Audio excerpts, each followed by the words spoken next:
Hello. My name is Dee Hollins. I am the creator and founder of That NOLA Chick, an online platform and persona that speaks on the urban cultures and traditions of New Orleans. And I add a bit of stories about myself. I have a memoir on there as well. I am a native of New Orleans. I have been here all of my life, born and raised, with the exception, I always say all of my life, with the exception of moving to Minnesota when I was about 18 years old. And I came back about 10 years ago or so, but always returning home at least once a year, especially when my grandmother was alive, with the exception of Hurricane Katrina.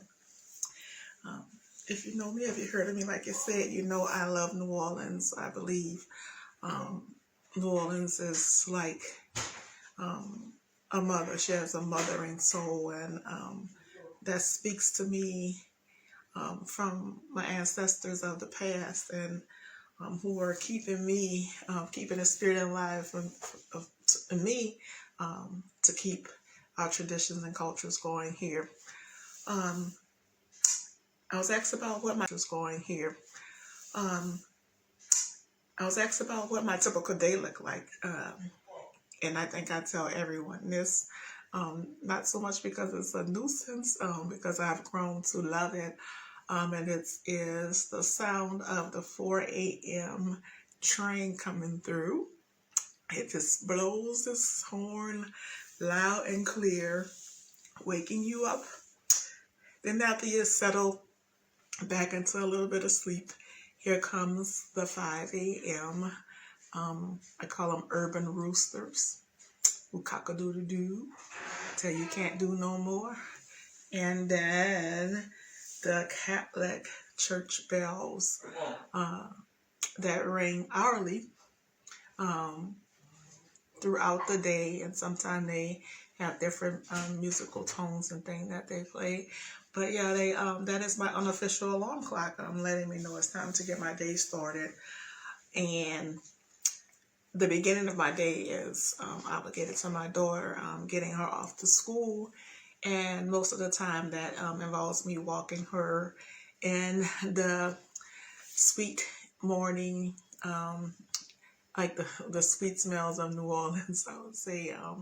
I love the foggy, dewy mist that falls upon my skin every morning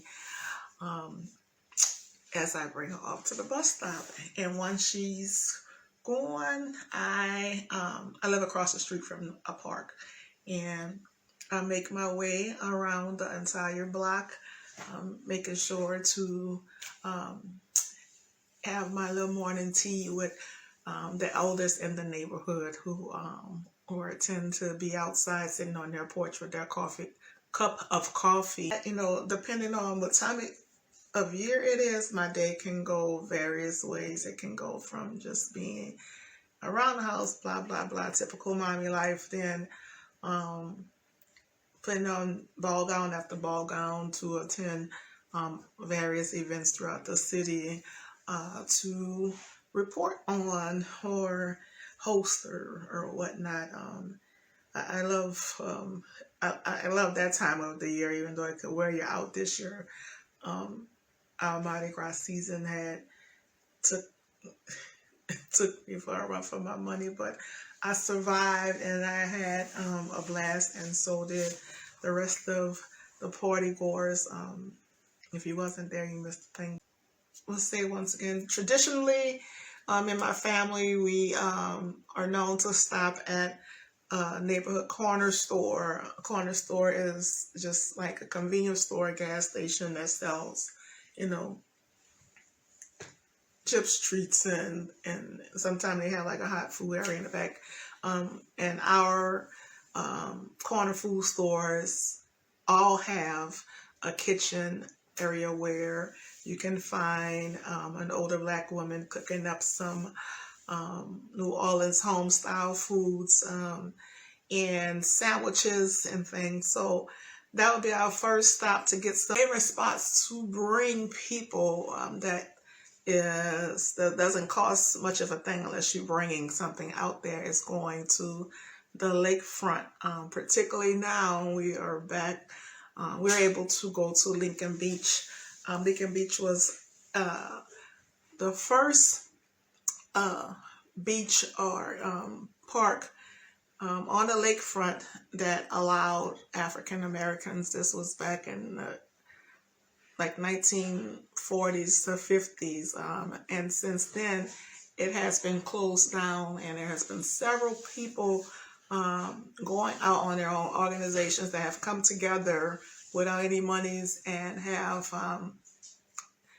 rehabilitated that area, and they're welcoming others to go there. The city hasn't officially opened it, but that is one of my favorite places to go. No one knows about it that does not live in New Orleans or have a Saturday line. It is a must that you go underneath the Claiborne Bridge or even uptown on Washington and catch a second line, meet some of the second line social clubs, and just get out there in them streets and dance with the rest of the locals.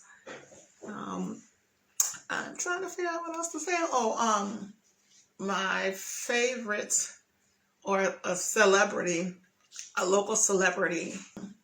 My favorite or a celebrity, a local celebrity would be this man I call my adopted papa, grandfather in New Orleans.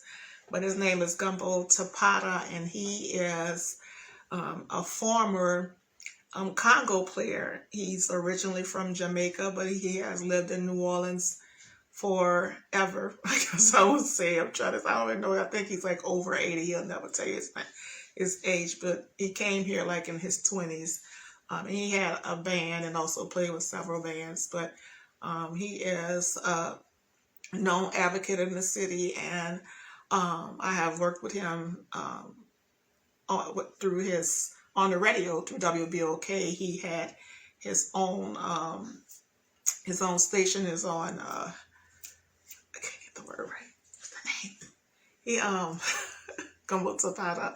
He had his own show, and it was about black economic supports within New Orleans. And so him and I teamed up, and it taught me a bunch of things. Plus it made me love the radio, so that's how I got my start too, like in the media business. It was him, my papa. So right now too, he owns I call it he's Safford and Son. He's a New Orleans Safford and Son. He owns a thrift store, aka junk store, where you can pick up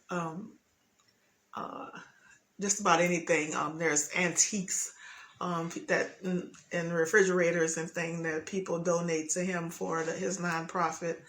So that is my hero. He's a wonderful man, and he continues to push forward through and with the culture.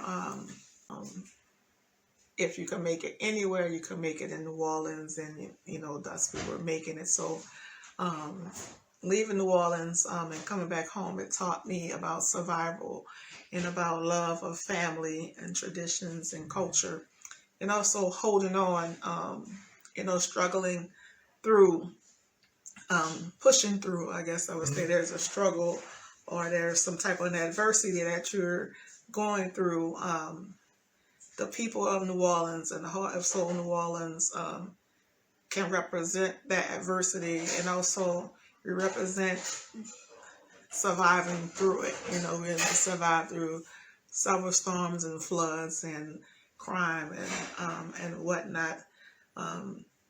New Orleans is not the place for the faint of heart, but it's a place for those who love life and love people, you love your family, and you're willing to sacrifice and endure. I guess I was saying, but you can endure while eating and enjoying the beautiful sights, sounds, and food of New Orleans.